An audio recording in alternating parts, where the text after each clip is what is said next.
저는 서울에 거주 중인 30대 초반 여성입니다. 직장은 서울에 있고 남편은 경기도 외곽으로 출퇴근 중입니다. 남편은 시아버지가 운영하는 회사에서 시아버지를 도와 함께 사업을 운영하고 있고 저는 대기업을 다니고 있습니다. 시아버지와 남편은 제가 회사를 그만두고 시아버지의 회사에 근무하길 원했지만 아무래도 이래저래 불편한 게 많지 않을까 싶어 현재 다니는 회사를 계속 다니고 있습니다. 저도 회사에서 나름 인정받고 있었고 승진도 빠른 편이었기에 잘 다니던 회사를 그만두고 싶지가 않았어요. 그리고 무엇보다도 지금 하는 일이 제 적성에 잘 맞기 때문에 정말 즐겁게 일을 하고 있었거든요. 물론 시아버지가 운영하는 회사가 작은 회사는 아니었기에 매출이 상당합니다. 그랬기에 시댁은 일반 서민이라고 하기보다는 상당히 부유한 편입니다. 그에 비해 우리 친정은 친정 부모님이 과일과 채소를 판매하는 작은 가게를 하고 있는데 많이 풍족하진 않습니다. 그렇다고 해서 막 못 살거나 그렇지는 않고 그냥 평범하게 살고 있다고 보시면 될 것 같습니다. 그러던 어느 날 시댁에 첫 인사를 드리기 위해 찾아뵙던 날 시어머니가 저를 빤히 바라보시더니 대학도 명문대를 졸업했다면서요? 거기다 대기업에서 승진도 빨랐다면서요? 여자든 남자든 많이 배우고 능력 있으면 좋은 거죠. 참 대단하네요. 라며 활짝 웃어주셨어요. 시어머니는 서울에 있는 미대를 졸업했다고 했는데 첫인상이 뭐라고 해야 할까요? 굉장히 고상했다고 해야 할까요? 말 한마디 한마디에서 기품이 느껴질 정도였어요. 말을 할 때도 한마디 한마디 아주 조곤조곤 하시면서 제게 반말을 사용하지도 않았어요. 그런 시어머니를 보며 어머님 말씀 놓으셔도 됩니다 라고 제가 안절부절 못한 채 말했지만 아닙니다. 좀 편해지면 그렇게 할게요. 라며 제게 살짝 미소 지으실 뿐이었어요. 그렇게 한동안 식사를 하다가 시아버지가 제게 내가 나중에 우리 회사로 스카우트 해야겠구만 이라며 껄껄 소리내어 웃으셨어요. 여보, 그래도 억지로 막 그러면 스트레스 받으니까 그러지 마요. 항상 본인 의견이 중요한 거잖아요. 시어머니가 시아버지를 말렸어요. 그렇구만. 근데 부모님이 과일 채소 가게를 운영한다고 하시던데 딸들을 아주 잘 키웠구만. 부모님을 안 봐도 어떤 분들인지 한눈에 딱 보인다 보여. 예비 사돈들 인성이 아주 좋을 것 같아. 시아버지가 다시 흐뭇하게 웃으셨고 그런 시아버지의 말을 듣던 시어머니가 그러게요. 참 대단하신 분들이시네요. 근데 동생도 엄청 똑똑하다고 했던 것 같은데 동생은 약사라고 했던가요? 아, 네 어머님. 동생은 약사입니다. 지금 대학병원 약국에서 근무하고 있습니다. 두 딸들을 아주 훌륭하게 잘 키우셨네요. 항상 부모님께 감사하는 마음으로 살아야겠네요. 두 딸들 뒷바라지하느라 얼마나 힘들었겠어요? 네, 부모님께 항상 감사한 마음뿐입니다. 라며 제가 시어머니를 보며 활짝 웃었어요. 시부모님과의 첫 만남은 그리 나쁘지 않았고 시부모님도 저를 참 좋아한다며 남편은 그저 신나했어요. 거기다 시아버지가 저를 그렇게 마음에 들어 하셨다는데 틈만 나면 저를 데리고 오라고 할 정도로 정말 많이 예뻐하셨어요. 그리고 남편에게는 여동생이 한 명 있었는데 그 여동생도 저를 잘 따랐고 저도 시누이를 정말 친동생처럼 그렇게 대했어요. 그렇게 몇 달을 우리는 상견례를 하고 결혼까지 했지만 그동안은 아무 문제가 없었어요. 이렇게 놓고 보면 아무 문제가 없어 보이는 우리 가족에게는 정말 큰 문제가 하나 있었는데요. 사실 시어머니가 여느 분들과 많이 다르다는 것은 잘 알고 있었는데 조금 전에도 말씀드렸듯이 시어머니는 정말 교양 있고 현명한 분이셨거든요. 아파트 경비 아저씨조차도 801호 사모님 같은 분이 시어머님이라 얼마나 좋아요 그래? 우리 경비원들한테도 얼마나 잘하는지 몰라요 라며 칭찬을 하기도 했고 아파트 근처 작은 마트에서조차도 이런 시어머님이 어딨어 그래? 새댁은 정말 좋겠어요 라며 다들 칭찬이 자자했고 시아버님의 누님들인 고모님들조차도 시어머니라면 그렇게 좋아할 수가 없었어요. 하지만 그런 시어머니는 이중 인격자였는데요. 시어머니는 저와 단둘이 있을 때만 모든 것이 바뀌곤 했습니다. 그런 시어머님의 모습에 처음에는 제가 혼란스러울 정도였는데 연기를 상당히 잘하신다고 해야 할까요? 어느 날은 시아버지와 남편이 지방으로 출장을 갔는데 시어머니가 제게 전화를 했어요. 오늘 집에 일찍 들어오니? 네 어머님, 오늘 퇴근하고 바로 집에 갈 예정입니다. 오늘 네 시누이도 늦게 들어온다고 해서 나 혼자 밥 먹기 싫어서 그러는데 혹시 우리 집에 와서 같이 밥 먹을 수 있겠니? 시어머니가 부탁하는 어조로 제게 전화를 했어요.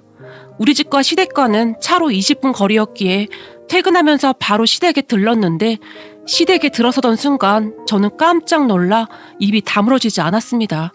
주방 그 넓은 식탁에 음식 재료가 가득했는데 뭐 하는 거니? 빨리 손 씻고 와서 음식하지 않고. 제가 집 안으로 들어서자마자 시어머니가 재촉했고 그런 시어머니를 제가 놀란 눈으로 바라봤는데요. 그도 그랬던 것이 시어머니의 그러한 행동은 지금껏 봐왔던 모습과는 전혀 다른 모습이었거든요. 너무나 놀란 제가 얼떨결에 손을 씻고 음식 손질을 하기 시작했는데 너 해물찜 해본 적 있니? 아까 내 친구랑 통화하다 보니 얼마 전에 며느리랑 집에서 해물찜을 만들어 먹었다지 않니? 그래서 나도 준비해봤다. 기분 나쁘지 않지? 아, 네, 어머님, 당연하죠. 근데 제가 해물찜을 만들어 본 적이 없는데 어쩌죠? 라며 울상을 지었어요. 자, 그럼 내가 하라는 대로 하면 되니까 해보렴. 우선 콩나물은 시어머니가 제게 이것저것 지시를 내리기 시작했어요. 그리고 저는 그런 시어머니의 말에 콩나물과 해물들을 손질하기 시작했어요. 하지만 저는 그러한 요리를 많이 해본 적이 없었기에 서툴 수밖에 없었는데요. 예, 그건 그렇게 하는 게 아니잖니. 라며 옆에서 시어머니가 잔소리를 했는데 제가 보기에 시어머니는 무슨 작정이라도 한 듯이 제게 잔소리를 하기 시작했어요. 그런데 그 잔소리마저도 참 고상하게 그지없었는데요. 예, 그건 그렇게 하는 게 아니고 이렇게 해야 하는 거지. 넌 머리가 엄청 좋아서 잘할 줄 알았는데 라는 말을 하기도 했어요.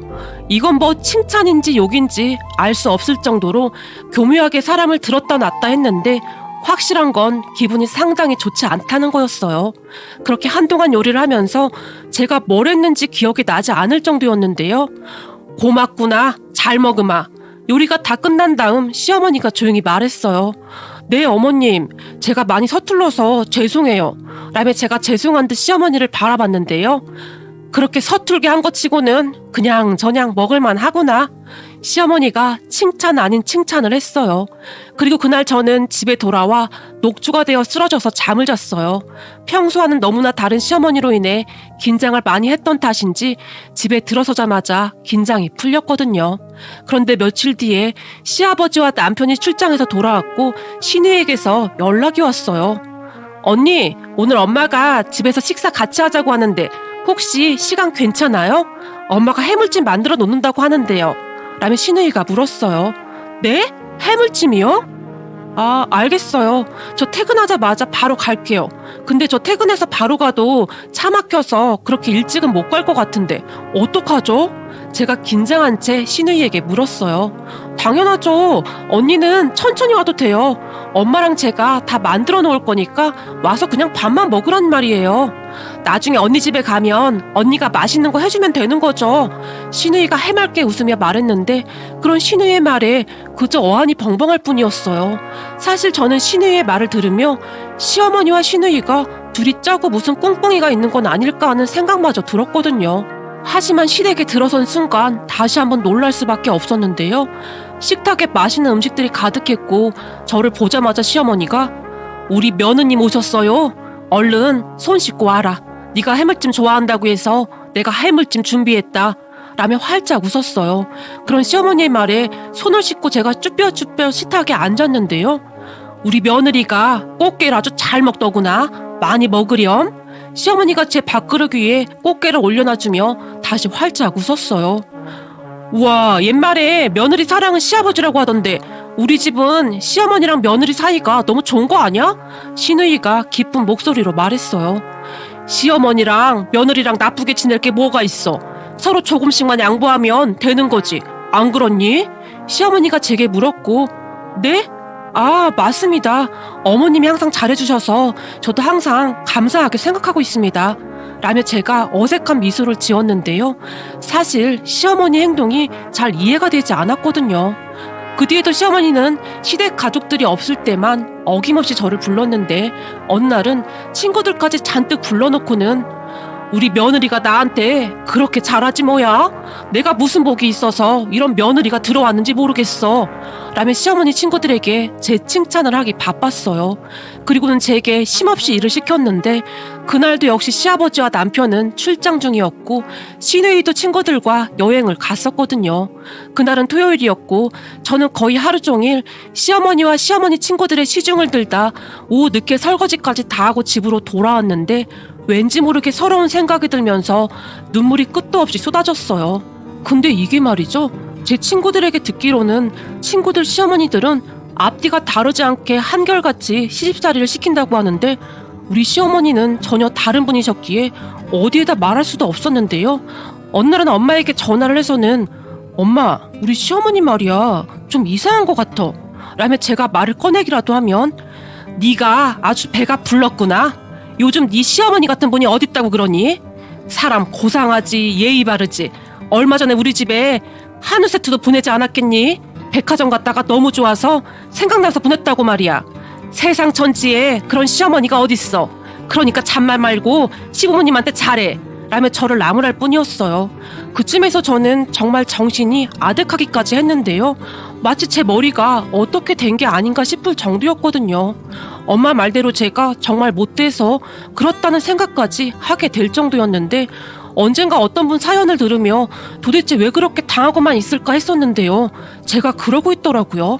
그러니까 한마디로 시어머니의 우아하고 고상한 거짓말에 제 정신이 왔다 갔다 했다고 보시면 될 것 같네요. 그렇게 하루하루 정신없이 보내고 있던 어느 날 시누이가 우리 집에 찾아왔어요. 언니, 어제 우리 집에 왔다 갔다면서요? 네, 어머님이 부르셔서 잠시 다녀왔어요. 근데 아가씨가 어떻게 알았어요? 제가 물었는데요. 이게 욕실에 있더라고요. 이거 언니 거잖아요. 제가 언니 생일 때 선물로 드렸던 거라 바로 알아봤어요. 시누이가 제게 손목시계를 건넸어요. 아, 어제 바빠서 제가 두고 온 모양이네요. 이 시계 내가 엄청 아끼는 건데 진짜 정신이 없었나 보네요. 저도 모르게 그 말이 제 입에서 튀어나와 버렸어요. 바빠요? 뭐가 바빠요? 우리 집에 와서 언니가 할 일이 뭐가 있다고 바빠요? 아니, 그게 그냥 어머님이랑 이것저것 하느라 그냥 별일 아니었어요. 제가 말을 돌려버렸고 아빠랑 오빠도 없는데 언니 혼자 우리 집에 와서 할 일이 뭐가 있어요? 아, 그냥 어머님 심심하다고 하셔서 아버님이랑 아가씨 없을 때 가끔 가서 같이 식사하고 그랬어요. 별거 아니에요. 라고 제가 말했어요. 아, 그렇구나. 다음에는 저 있을 때 와요. 그래야 언니랑 수다도 좀 떨고 하죠. 시누이가 해맑게 웃었어요. 알겠어요. 근데 아가씨도 바쁘고 저도 바쁘고 하니까 그렇죠 뭐. 라며 제가 시누이를 보며 활짝 웃었는데요. 제가 보기에 시댁 가족들은 시어머니 행동을 전혀 모르는 듯해 보였어요. 그리고 그 뒤에도 시어머니는 저를 몰래 수시로 불렀는데요. 어느 날은 커튼 세탁한 지 오래돼서 그러니까 커튼 좀 세탁해주겠니? 커튼이 꽤 비싼 거라 손빨래를 해야 하거든. 이라며 제게 커튼 세탁을 시키기도 했고 또 어느 날은 찬장 안에 있던 그릇들을 다 꺼내서 다시 닦게 하기도 했어요. 그리고는 시아버지와 남편이 있는 자리에서는 내가 이거 너 주려고 샀다. 너 요즘 보니 살이 너무 많이 빠진 것 같구나. 라며 홍삼 세트를 주기도 했는데 그때쯤에는 진짜 미쳐버리겠더라고요. 그런 시어머니의 모습을 보며 남편은 그저 와, 세상에 며느리를 이렇게 생각해주는 시어머니가 어딨어? 우리 엄마 진짜 대박이다. 엄마 진짜 고마워요. 라며 신이 나 있었어요. 그랬기에 제가 남편에게 더욱더 아무 말도 하지 못했는데요. 말해봤자 가족들이 저를 이상한 사람 취급할 게 뻔했으니까요. 그러던 어느 날 집안이 발칵 뒤집어지는 일이 일어났는데요. 시아버지가 제게 오늘 저녁에 퇴근하고 집으로 바로 오거라 라며 전화를 했어요. 제가 뭐라고 물을 틈도 없이 전화를 끊어버리셨는데 뭔가 분위기가 심상치 않아 보였어요. 그런 시아버지의 목소리를 들으며 제가 무슨 잘못을 했나? 걱정도 되고 해서 시누이에게 전화를 해봤는데요. 언니, 그냥 이따 와서 들으시는 게 나을 것 같아요. 라는 말만 할 뿐 다들 말을 아끼는 듯 했어요. 그리고 그 순간 혹시나 시어머니가 저에 대해 안 좋게 말을 한 것은 아닌가 하는 생각마저 들었는데 워낙 앞뒤가 다른 분이었으니까요. 잠시 뒤 시댁에 도착을 해서 문을 열고 들어갔는데 가족들이 다 모여있었고 저를 본 시아버지가 새아가는 여기 와서 앉거라 라고 말했는데 화가 많이 난 목소리였어요. 그런 시아버지의 말에 마치 제가 죄인 마냥 고개를 푹 숙인 채 소파에 앉았는데요. 네가 뭘 잘못한 게 있다고 고개를 숙이고 있어? 네? 그게 무슨 말씀이신지. 너 그동안 아무 말도 안 하고 왜 참기만 한 거니? 아버님, 그게 무슨 말씀이세요? 제가 놀라서 물었는데요. 아버님 옆에 앉아있던 시어머니가 내가 다 잘못했어요. 내가 생각이 짧았어요. 라며 고개를 푹 숙이고 있었어요. 당신은 조용히 하고 있어. 알고 봤더니 당신 참 무서운 사람이었구만. 이런 당신하고 한평생을 살았다는 게 소름이 끼칠 정도야. 시아버지가 집안이 떠내려가라 소리를 질렀어요. 그렇게 잠시 후 이유를 알게 되었는데 알고 보니 모든 것을 신우이가 계획했다고 합니다. 그러니까 어느 날 신우이가 집에 일찍 들어왔는데 시어머니가 시이모님과 통화를 하고 있었던 모양입니다. 근데 시어머니가 수곤수곤 통화를 하고 있었음에도 정말 우연찮게 신우이가 통화 내용을 듣게 되었다는데요. 신우이의 말을 대략 정리해보면 이랬어요. 아니, 우리 며느리는 내가 그렇게 부려먹고 해도 눈치가 없는 건지 아니면 원래가 잡초처럼 자라서 그런 건지 끄떡도 안 해. 전에 언니네 며느리는 스트레스 받아서 의사한테 상담도 받고 그랬다며. 근데 얘는 진짜 눈 하나 깜빡 안 한다니까. 학교 다닐 때 공부도 잘했다는데 눈치가 없는 건지 아니면 부모가 채소 가게에서 진짜 막 자란 건지 내가 뭘 시켜도 그냥 다 한다니까. 거기다 지 남편한테 한마디도 안 한다니까. 아무래도 방법을 바꿔야겠어. 그러니까 언니가 좀 알려줘봐. 코치 좀 해줘봐. 그런 건 언니가 전문가잖아. 반년 만에 언니 며느리 정신병자에 도둑 만들어서 내쫓았잖아. 어디 감히 채소 파는 집 딸이 우리 집 며느리로 들어오긴. 동생처럼 약속나 되면 내가 이렇게까지는 안 하는데 이건 뭐 우리 아들이 아까워도 너무 아깝잖아. 거기다 우리 재산이 얼마인데 나중에 친정 부모 채소 가게 망하기라도 하면 우리 아들이 다 먹여 살려야 할 거 아니야. 라는 말을 했다고 합니다. 그 말에 신우이가 놀란 것은 말할 것도 없었다는데요. 이 세상에 엄마처럼 착한 사람이 없다고 생각하고 살던 신우이에게는 엄청난 충격이었답니다. 그도 그럴 수밖에 없었던 것이 시어머니는 누가 보더라도 정말 고상하고 예의 바른 사람이었으니까요. 신우이가 기억하는 시어머니의 모습은 거실에 앉아서 우아하게 그림을 그리던 그런 사람이었으니까요. 그런데 그날 시어머니의 실체가 낱낱이 밝혀졌고 시어머니의 통화 내용을 듣던 신우이의 몸이 덜덜 떨릴 정도였다는데요. 방에 들어가서 많은 생각을 했다고 하네요. 어떻게 해야 하나? 그냥 눈 딱 감고 모른 척 할까? 뭐 그런 생각마저도 들었다니까요. 그런 신우이의 마음이 이해도 되었던 것이 누가 뭐라 해도 시어머니는 신우이에게는 그렇게 잘하던 세상에 하나뿐인 엄마였으니까 당연했으리라 생각합니다. 그렇게 며칠을 홀로 끙끙 앓다시피 한 신우이가 어느 날 시이모님의 이혼한 아들을 찾아갔던 모양입니다. 오빠 잘 지냈어? 새언니랑은 연락 안 되는 거지? 신우이가 물었다는데요. 모르겠어. 그냥 소문만 들었는데 상담 치료받고 많이 좋아졌다고 하더라고. 내 기억에 새언니 진짜 좋은 사람 같았는데 오빠는 이상한 생각 안 해봤어? 근데 그렇잖아. 계속 이상한 소리를 하긴 했잖아. 왜 그랬는지 모르겠는데 나도 그때 이미 정이 떨어질 대로 떨어져서 생각하기도 싫다. 근데 갑자기 찾아와서 그건 왜 물어봐? 시이모님의 아들이 이상한 눈으로 신우이를 바라봤답니다. 아니야. 그냥 지나가던 길에 생각나서 물어봤어. 라며 신우이가 말을 돌려버렸고 집에 돌아온 신우이가 큰 죄책감을 느낀 모양이었어요. 그날 신우이가 어렵게 입을 열었는데요. 사실 나도 그냥 모른 척 할까도 생각했었는데 내 양심이 도저히 허락하질 않았어. 엄마 이러면 안 되는 거잖아. 그동안 엄마가 우리한테 뭐라고 했어? 인성이 가장 중요한 거라며. 근데 그랬던 엄마가 어떻게 이럴 수가 있어? 그 순간 신우이가 울먹이기까지 하며 말했어요. 그런 신우이의 말에 시어머니가 어쩔 줄을 몰라 하고 있었는데 그 순간 시아버지가 신우이의 노트북으로 녹화된 뭔가를 재생시켰고 거기에는 그동안 시어머니가 제기한 행동들이 고스란히 찍혀 있었어요. 그 영상을 본 시어머니의 안색이 창백하다 못해 새파랗게 변했어요. 아니 이걸 언제? 라며 시어머니가 시아버지를 바라봤는데 그때는 이미 모든 것을 자포자기한 모습이었어요. 내가 녹화해둔 거야. 그동안 엄마가 새언니한테 하는 거 다 녹화했어. 우리 새언니 정말 착한 사람인데 사촌 새언니처럼 그렇게 정신병자로 몰아가는 걸 두고 볼 순 없잖아. 엄마, 이건 엄마가 100번 1000번 잘못한 거야. 새언니네 부모님이 채소 장사하는 게 뭐가 어떻다고 이런 짓을 해.